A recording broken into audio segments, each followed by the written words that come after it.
I was around 10 years old when this happened. I was staying the night with one of my cousins one weekend during summer break. The two of us were always together back then. He had told me that he had started hearing something in their shop behind the house at night. They had a shop, or garage, behind their house that their dad, who was a mechanic, used to work on cars. When he told me that he had been hearing things, I didn't hesitate to believe him. That night, we were in the bedroom right next to the shop with the window open, playing a game on the original Nintendo, when we heard a faint noise coming from outside. We were instantly intrigued because we wanted to witness something, or at the very least find out what was going on. And he had assured me that we would.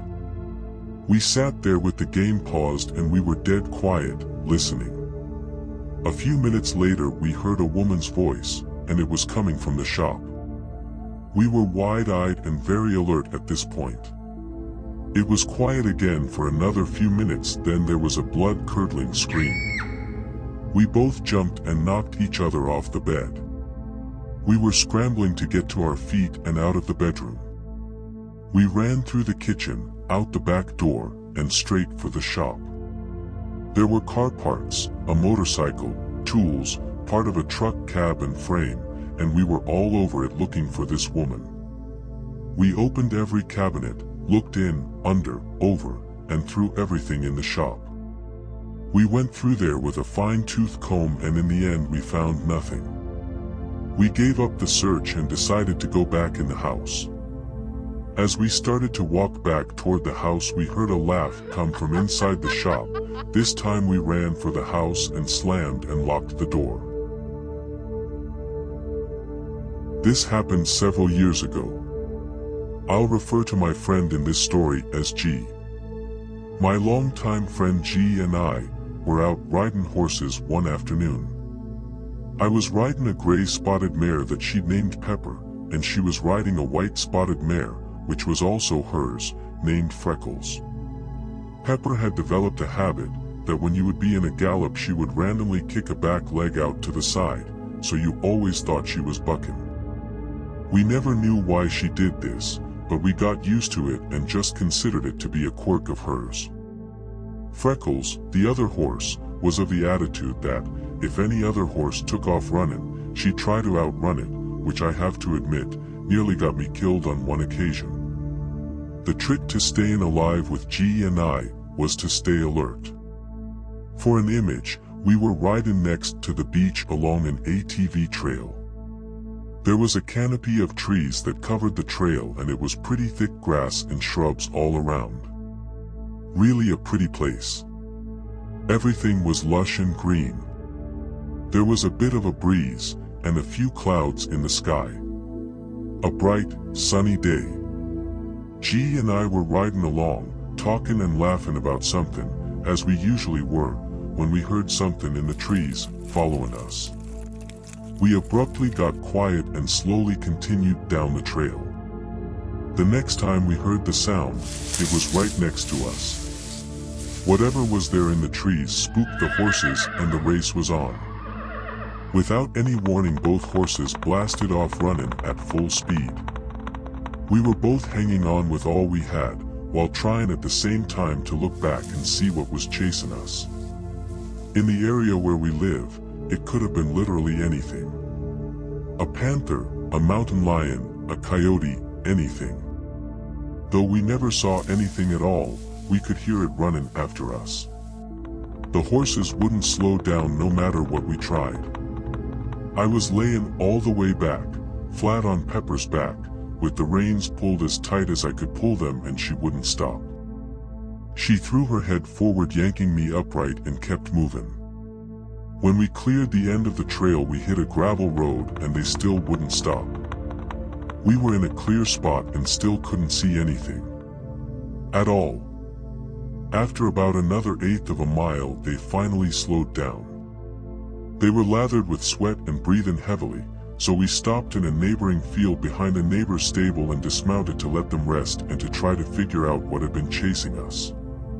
After we let them graze for a bit and settle down, we climbed back on and rode on home. To this day I still have no idea what it was that had spooked them so, but I do know that their running away possibly saved our lives that day.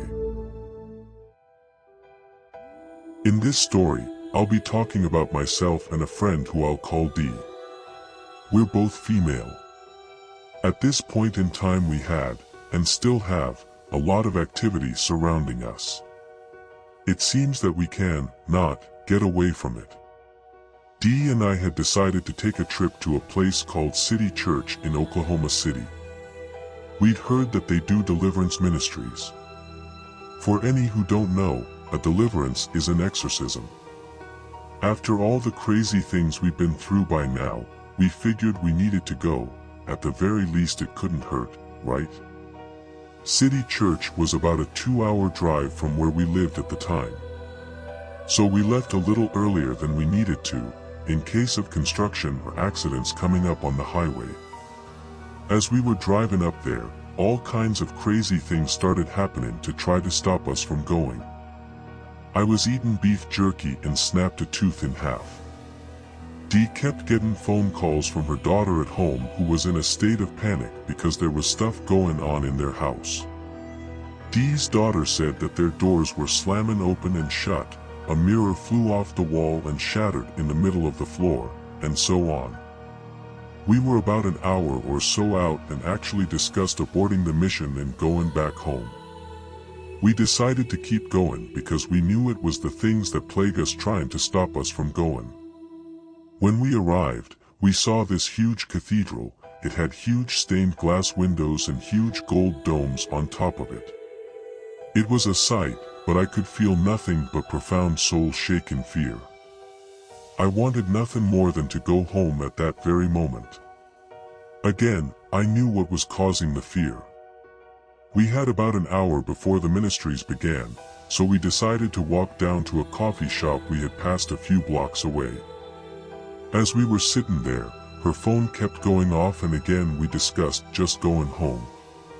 We again opted to stay. After about an hour at the coffee shop, the time had finally come. We went back to the church and went inside and prepared ourselves to get started. And the fear amplified by 1,000. It was nothing at all like I had ever imagined a deliverance or exorcism would be.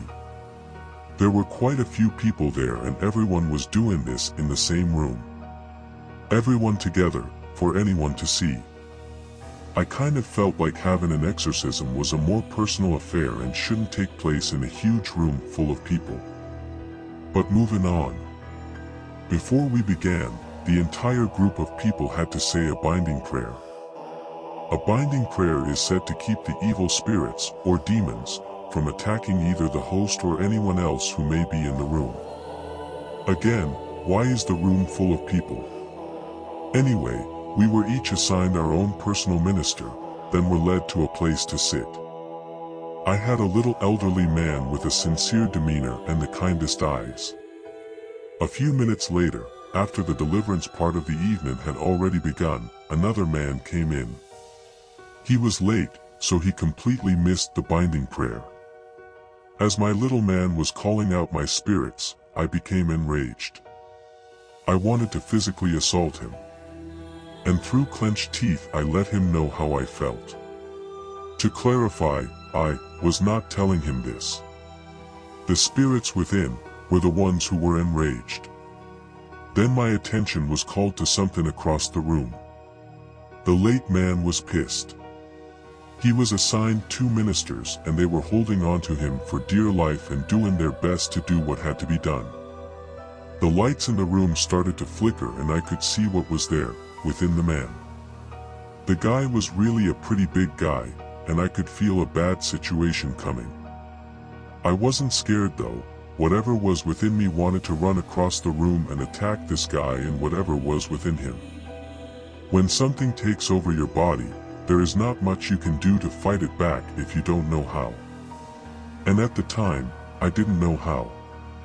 My actual self was very calmly watching this through a strange white haze, like I was pushed behind a veil to watch things as they unfolded. The other part of me was completely hostile and ready for a vicious fight. I managed to completely write off the little man who was working on me when the big guy started getting out of sorts. I don't think myself or the spirits heard anything my minister said after that. Eventually, my little minister hung his head low and walked away from me, defeated. It hurt me profoundly to watch him walk away and to know that I was the cause of his anguish. I left the church that night, still in a severe state of rage, while Dee was happier than I had ever seen her. That made me even more angry. I carried that hostility with me for several months, possibly a couple of years, before it finally started to subside. I still think back to that evening as the ministry ended. I watched as my little man walked slowly away with a look of defeat on his cherub face. I, or the spirit within, rather, said some horribly foul things to him and treated him terribly.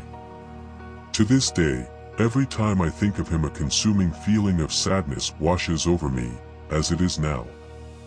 He did contact me a couple of weeks later via email.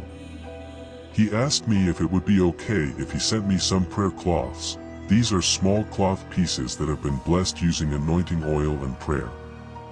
I told him that would be fine. He sent them to me and I have never heard from him again. I still have the prayer cloths to this very day, and I often wonder about the little man and if he's okay. If you have a true, scary story and would like to hear it on this channel, please submit it to SinisterFido@gmail.com. Until next time, stay sinister.